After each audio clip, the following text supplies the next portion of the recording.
اعوذ باللہ من الشیطان الرجیم بسم اللہ الرحمن الرحیم الحمد للہ نحمدہ ونستعینہ ونستغفرہ ونؤمن بہ ونتوکل علیہ قال النبی صلی اللہ علیہ وسلم الصلاۃ عماد الدین من اقامها فقد اقام الدین الصلاۃ معراج المؤمنین لو نزل من السماء نار لما نجا منها الا اهل المساجد يسبح لله ما في السماوات وما في الأرض الملك القدوس العزيز الحكيم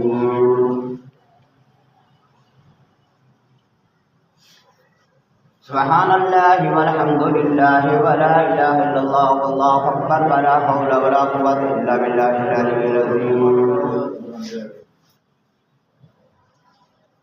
آمنت بالله صدق الله العلي العظيم ونحن على ذلك لمن الشاهدين والشاكرين والحمد لله رب العالمين يسبح لله ما في السماوات وما في الأرض الملك القدوس العزيز الحكيم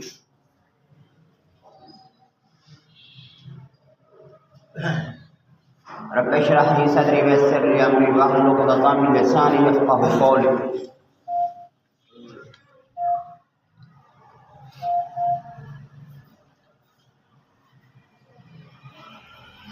رب زدني علما والحقني بالصالحين استغفر الله الذي لا اله الا هو الحي القيوم واتوب اليه يا ذا الجلال والاكرام مدح ثنا سے اللہ کی جس نے ساری کائنات کو پیدا کیا صلاۃ و سلام محمد مصطفیٰ صلی اللہ علیہ وسلم صلاۃ و سلام علیہ یا رسول اللہ وعلى آلہ وصحبہ یا حبیب اللہ اللهم صل على محمد وعلى ال محمد كما صليت على ابراهيم وعلى ال ابراهيم انك حميد مجيد اللهم بارك على محمد وعلى ال محمد كما باركت على ابراهيم وعلى ال ابراهيم انك حميد مجيد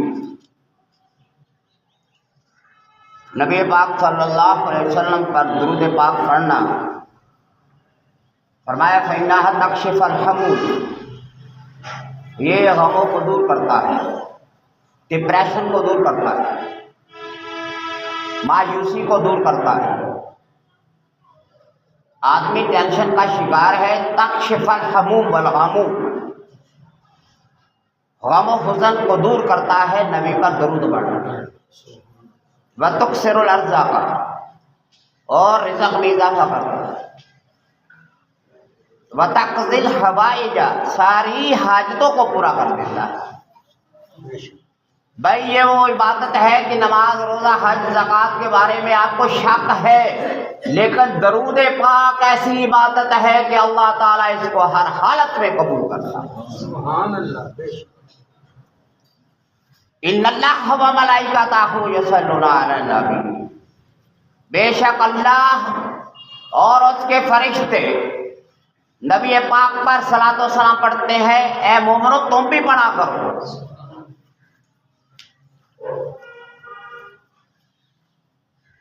تو اللہ تعالیٰ کو کوئی حاجت نہیں ہے لیکن یہ مسلمانوں کو طریقہ سکھایا گیا کہ جو مومن کرتے ہیں یہ محمد مصطفیٰ کے لیے اس کی وجہ سے اللہ تعالیٰ مومنوں کے گناہوں کو معاف فرماتا ہے اور جو فرشتے پڑھتے ہیں اللہ تعالیٰ ان کا درجہ بلند کرتا ہے اور اللہ تعالیٰ جو ہے وہ اپنی رحمتوں کا نزول کرتا ہے اللہ تعالیٰ عاجز نہیں ہے کسی کی عبادت کا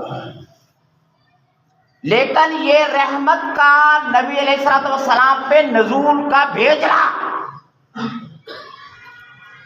یہ اس بات کی دلیل ہے کہ محمد مصطفیٰ کی عزت اور حمیت اتنی زیادہ ہے کہ بغیر محمد مصطفیٰ کی محبت کے اللہ تعالیٰ آپ کی عبادت بھی قبول نہیں بے نماز تو عبادت اللہ کی ہے دوسرے اللہم صلی علی محمد السلام علیکہ ایھا نبی نماز اللہ کی واسطہ رسول کا تو محمد مصطفیٰ شروع کیا آپ نے سبحانک اللہم و بحمدک و تبارک اسمک وتعالى جدو کا اللہم صلی علی محمد وعلی آل محمد تو نبی علیہ السلام اگر آپ اتنا بھی پڑھ لیتے ہیں، امام ابو حنیفہ فرماتے ہیں کہ جس کے الفاظ اللہم صلی علی محمد وعلی آل محمد کما صلیت علی ابراہیم، اگر امام نے سلام پھیر دیا آپ پھیر دو گے نا تو آپ کی نماز ہو جائے. لیکن امام شافعی کے نزدیک یہ بات ہے کہ درود پاک کا پڑھنا واجب ہے نماز میں.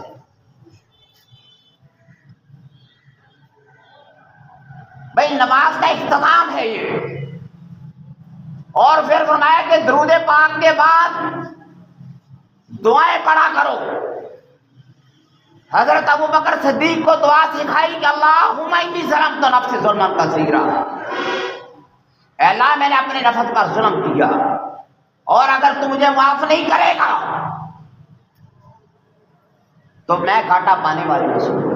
حضرت معاذ بن جبل کو علیحدہ دعا سکھائی اور فرمایا میرے پاک نبی نے کہ درود پاک پڑھنے کے بعد آپ جو بھی دعا مانگیں گے اللہ تعالیٰ اس دعا کو قبول کرتا ہے.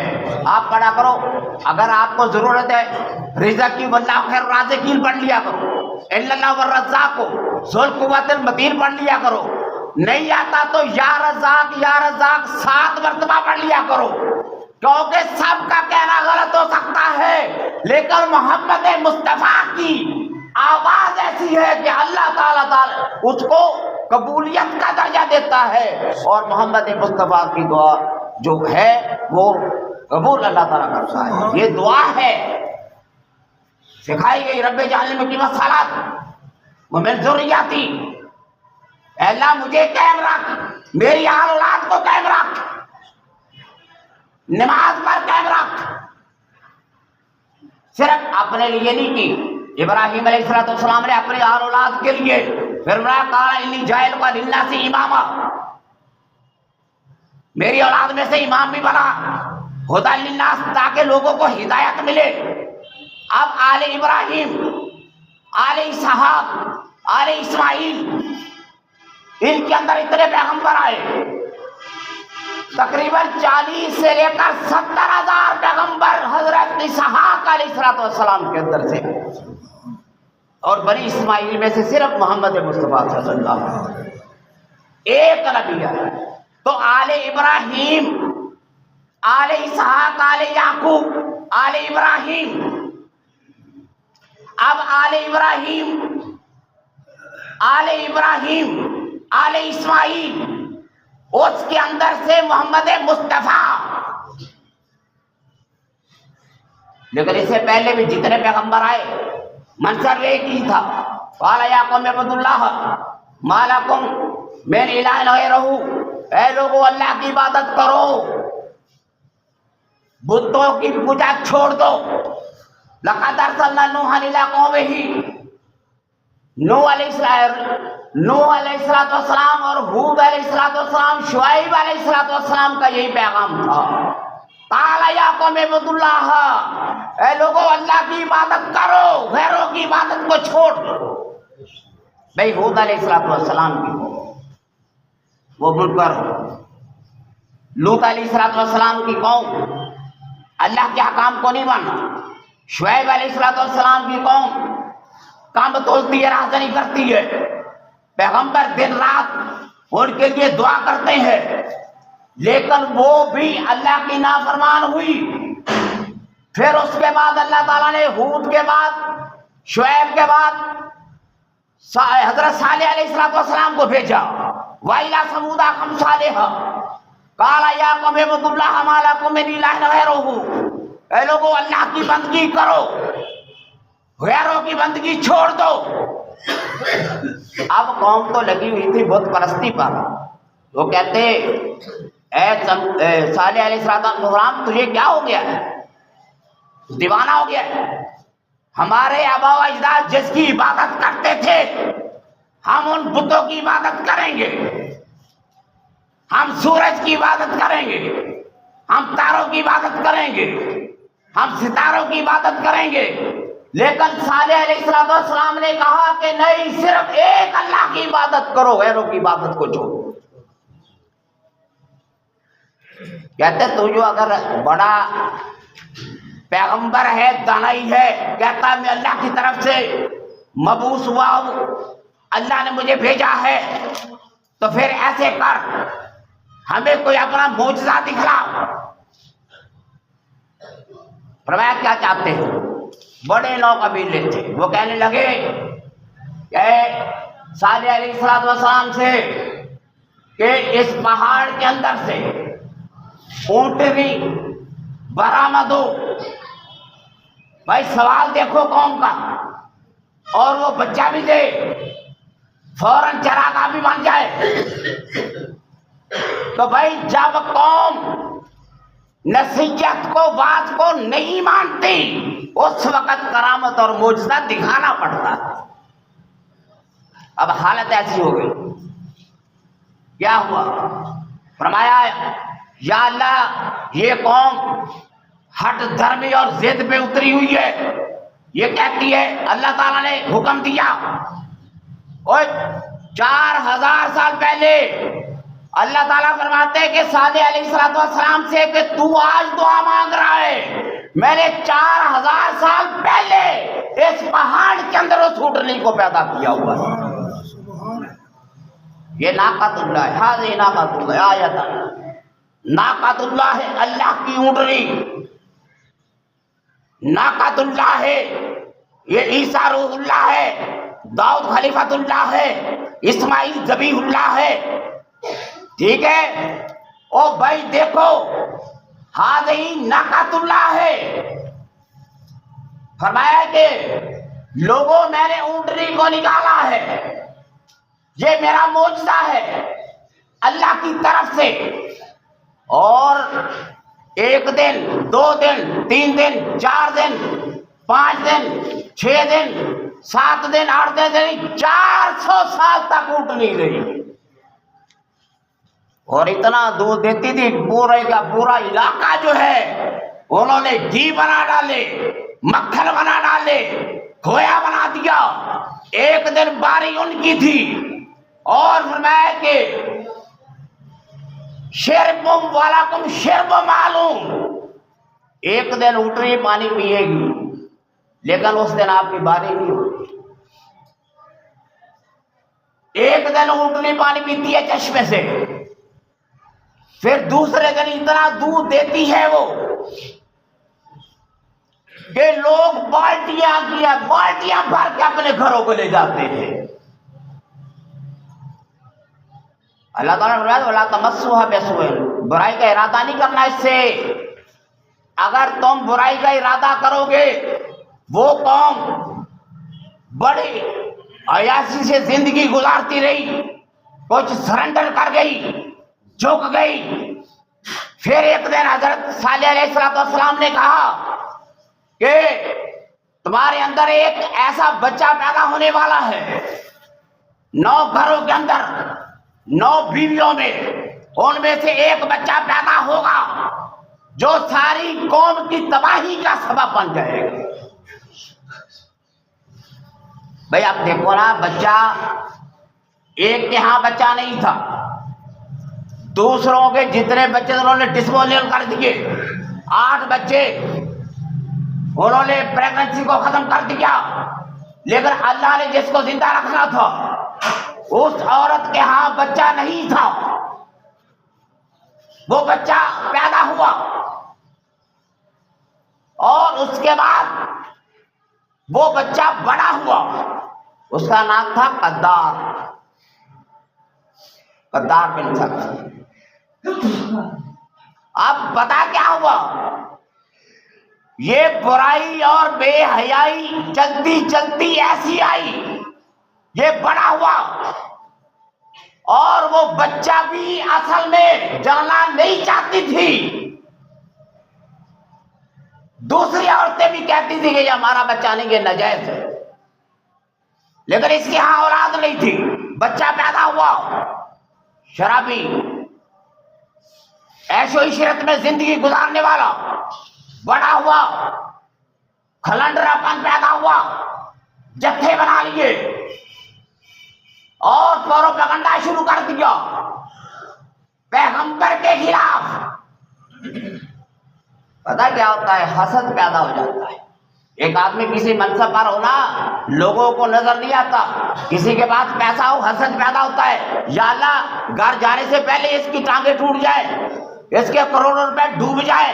یہ حسد قدرتی بیماری ہے، لوگوں کو حسد ہوتا ہے۔ اب یہ لوگ دیکھ رہے تھے کہ حضرت صالح علیہ السلام کا اتنا بڑا درجہ، اور پوری قوم اس کی اطاعت کرتی ہے، ہر لوگ اس کی عزت کرتا ہے، یہ مرتبہ رسالت پر بھی ہے، مرتبہ امامت پر بھی ہے۔ لیکن یہ لوگ ایسے پیدا ہوئے کہ وکان فی المدینہ تھے، اللہ تعالیٰ فرماتے وکان فی المدینہ تھے تسعۃ رہط یفسدون فی الارض، ایک بڑا ہے اس نے گینگ بنائی، جیسے ہمارے لوگ گینگ بناتے ہیں گاڑیوں کو لوٹنے کے لیے، گینگ بناتے لوگوں کی عزتوں کو اچھالنے کے لیے، گینگ بناتے ہیں گھروں کے اندر خون ریزی کے لیے، ایسے ہی کردار بڑا ہوا۔ اس نے ایک ساتھی بنا لیا، اس کا نام مدرکہ تھا، دونوں نے اکٹھے ہو کر گینگ بنائی۔ انہوں نے کہا بھائی کوئی تماشا کرتے ہیں، کھانے پینے کو تو بڑا مل رہا ہے، موجے ہیں۔ وقال فی المدینہ تسعۃ رہط یفسدون فی الارض، اللہ تعالیٰ کہتا ہے کہ وہ ڈاکہ رازدلی بھی کرتے تھے، بلکہ منکر بھی ہو گئے صالح علیہ السلام کے، کہتے ہم کوئی تیری نبوت کو نہیں مانتے، نہ تیری پاکیزگی کو مانتے ہیں۔ یہ سارے اثرات اللہ تعالیٰ بتا رہا ہے۔ کیا لوگوں، جو پیداوار ناجائز ہو، جو شراب کی پلی ہو، اس سے کیا انجام ہوتا ہے؟ اور جنہوں نے یحییٰ علیہ السلام کو، زکریا کو قتل کیا تھا، اور وہ بھی شرابی اور زانی لوگ تھے۔ بلعام ابن باور گہرائی میں گیا، وہ بھی اسی خاطر۔ اور اسی طرح سے قرآن کہتا ہے ببابل ہاروت و ماروت، اللہ تعالیٰ کہتا ہے میں نے 2 فرشتے بھیجے، اب بڑی ان کو جو دنیا سے محبت پیدا ہو گئی، کہتے ہمارے پاؤں نہیں ڈگمگائیں گے، لیکن ایک عورت نے شراب پلائی، شراب پلانے کے بعد انہوں نے زنا بھی کیا اور بچے کو بھی قتل کر دیا، اور سارا سبب جو اس کا ہے شراب خوری والا تھا۔ اسی لیے تو نبی فرماتے مرنے والا اگر شراب پیتا ہے تو اس کو کلمہ قبول نہیں ہوتا، تو اس کو ہوش ہی نہیں ہے۔ فرمایا نبی علیہ السلام نے کہ شراب پینے والا قیامت کے دن جب وہ حمیم کے قریب جائے گا، اس کے منہ کا سارا گوشت اتر کر اس گندے پانی کے اندر گر جائے گا اس کی بدبو کی وجہ سے، اور جہنم میں بھی پناہ مانگے گی، یا اللہ یہ شراب خور ہمارے اندر کو ڈال دیا تو نے، آپ نے اس کو کبھی گناہ ہی نہیں سمجھا، اس کو وسکی سمجھتے ہو تم، اس کو تم مشروب سمجھتے ہو، اور یہ وہ چیز ہے۔ اور بھائی آدمی جو ہے اس کی حیثیت کتے کی طرح ہو جاتی ہے، آدمی کو جب حرام کھلایا جائے، شراب پلائی جائے، اس کو عورت کی تلاش ہوتی ہے، کتا بھی ایسے کرتا ہے، حرام کھاتا ہے، غلط کرتا ہے، اس کی فطرت سے پتہ چلتا ہے کہ یہ کیسے ادھر ادھر پھر رہا ہے۔ بھائی صاحب جب شراب اور کباب پیو گے تو نبی بھی تم سے محفوظ نہیں رہے گا۔ انہوں نے کہا وقال فی المدینہ، اللہ تعالیٰ فرماتے ہیں تسعۃ رہط یفسدون فی الارض ولا یصلحون، وہ تو نبی اصلاح کرنے والا تھا اور یہ بگاڑنے والے تھے، اور جو کام صالح علیہ السلام نے کیا انہوں نے سارا بلڈوز کر دیا۔ فرمایا تھا کہ آپ نے بدکاری نہیں کرنی، انہوں نے کہا نہیں جی کرو، شراب نہیں پینی پیو، اور بھائی پیغمبر کے مقابلے میں ایک بہت بڑی جماعت کو کھڑا کر دیا گیا، اور انہوں نے پھر منصوبہ بنایا۔ قالوا تقاسموا باللہ، کہتے لنبیتنہ اہلہ ثم لنقولن لولی ما شہدنا مہلک اہلہ وانا لصادقون۔ انہوں نے کہا کہ اب کیا کریں، موقع تلاش کیا، اور پھر کیا ہوا، ایک دن ان لوگوں نے دیکھا کہ اونٹنی جو ہے پانی پینے کے لیے جا رہی ہے.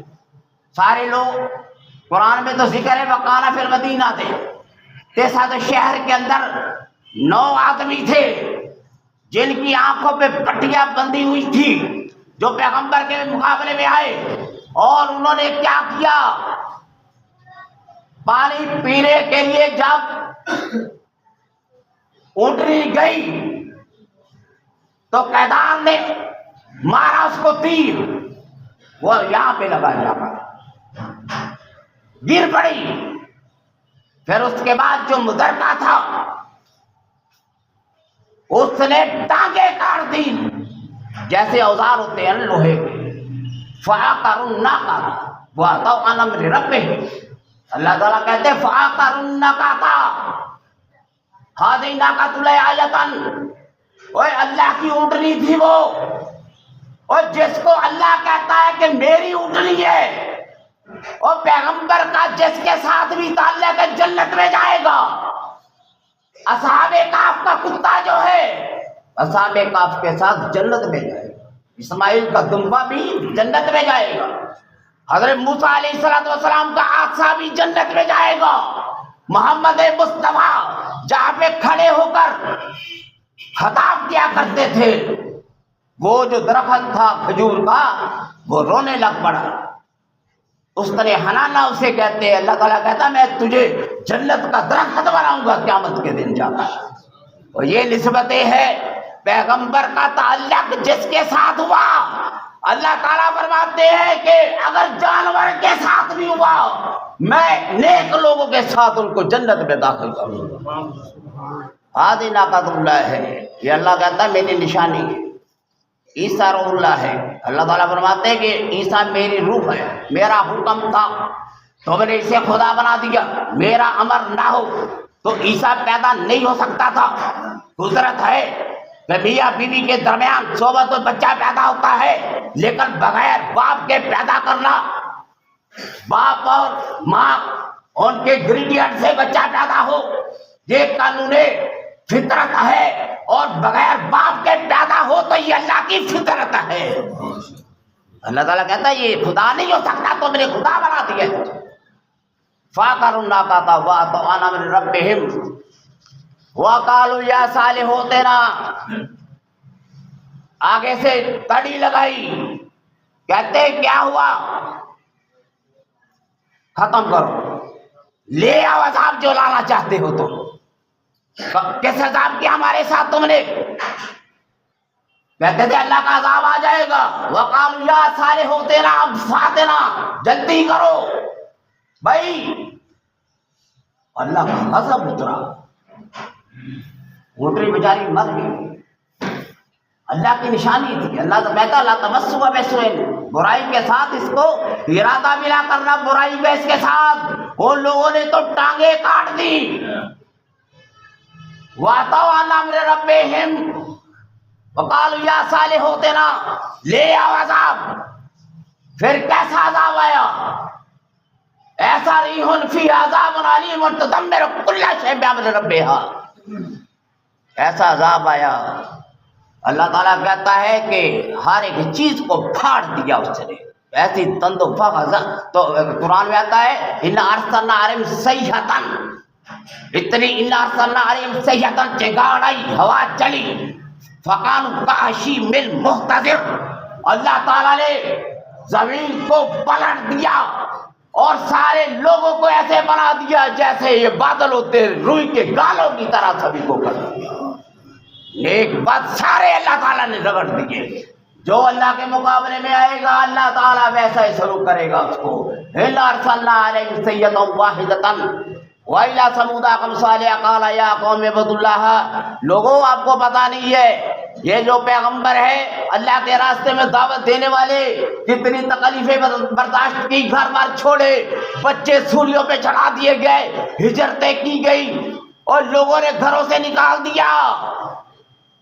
حضرت ایوب علیہ السلام کو بیماری پڑی تو کہتے یہاں سے اٹھاؤ جنگل میں لے جاؤ. ایسا نہ ہو کہ ایوب کی بیماری کی وجہ سے سارے لوگ ہی بیمار ہو جائیں. لیکن اللہ تعالیٰ نے سارا کچھ واپس کیا. جتنی آل اولاد تھی 12,000 بھیڑ بکریاں جو کچھ تھا واپس کی. بیٹے 12 واپس کیے, عورتیں واپس کی. اور جو مارے فَأَحْيَاهَا, اور مارنے کے بعد زندہ کرے اسے اللہ کہتے ہیں. اللہ کہتا ابھی تمہیں سمجھ نہیں آ رہی, کہتے دلیل دو ہم کو. خدا دیکھا ہے کسی نے؟ امیر المومنین علی بن ابی طالب سے کسی نے پوچھا تھا خدا کو دیکھا ہے کبھی تم نے؟ فرمایا میں نے کبھی دوسرا سجدہ نہیں کیا جب تک خدا کو دیکھ نہیں. تمہارا عقیدہ ہمارا یہ ہونا چاہیے کہ ہم نے اس لیے اللہ کو مانا ہے کہ ہمارے پیغمبر نے کہا ہے کہ اللہ ہے. خدا کی قسم اگر نبی کہتے 2 اللہ ہے ہم 2 مان لیتے. ہمیں محمد مصطفیٰ کی زبان پر اتنا اعتبار ہے, انہ کان صادق الوعد وکان رسول النبی, ان کے وعدے سچے, وکان رسول النبی. بھائی قوم ثمود تباہ و برباد ہو گئی, مٹ گئی. قوم شعیب مٹ گئی. حضرت شعیب علیہ السلام نابینا ہو گئے تھے. رو رو کر کے اے کاش کہ میری قوم یہ رازداری نہ کرتی, کام نہ توڑتی. اور کام توڑنے والوں شعیب علیہ السلام کی قوم غرق ہو گئی. اور بندوں کے ساتھ بدفعلی کرنے والوں قوم لوط کو اللہ نے تباہ کر دیا. کوئی قوم دکھاؤ جس کو بے نمازی ہونے کی وجہ سے تباہ کیا گیا. یہ اخلاقی برائیوں کی وجہ سے, رازداری کی وجہ سے, ڈاکہ زنی کی وجہ سے اللہ تعالیٰ نے ان قوموں کو تباہ کیا. تو لوگوں اللہ کا پیغام ہے کہ اللہ تعالیٰ میں ہدایت دے, ہم سب کے بچوں کو ہدایت دے. قرآن پاک کی تعلیم ہمارے گھروں میں ہو, ہماری بچیوں اور ہمارے بچوں پر یا اللہ قرآن پاک کا سایہ نصیب. اے مالک ہم تو اس قابل نہیں تھے لیکن تیرا قرآن ہم تک پہنچا. 1400 سال گزر گئے, ہزاروں میل دور محمد مصطفیٰ کا پیغام ہے. یہ چند لوگوں کو ہم سناتے ہیں, بڑی گیدرنگ بھی ہوتی ہے, ہزاروں لوگ بھی سنتے ہیں, کروڑوں بھی سنتے ہیں. لیکن بات یہ ہے کہ بات گلے تک نہ رہے, یہ بات تیرے سینے تک اتر جائے کہ جب تو اکیلا ہو نا, اکیلا. نبی علیہ السلام کہتے تو سچا بھی ہے لیکن میری خاطر تو جھگڑے کی وجہ سے نا اپنی چیز کو چھوڑ دے, میں تجھے قیامت کے دن لے کر دوں گا, لیکن دنگا فساد نہ کر. تو سچائی ہے لیکن میری خاطر, اسے کہتے ایمان پہ لگایا کہ میرا خیال کر کہ میں رسول اللہ کا امتی ہوں.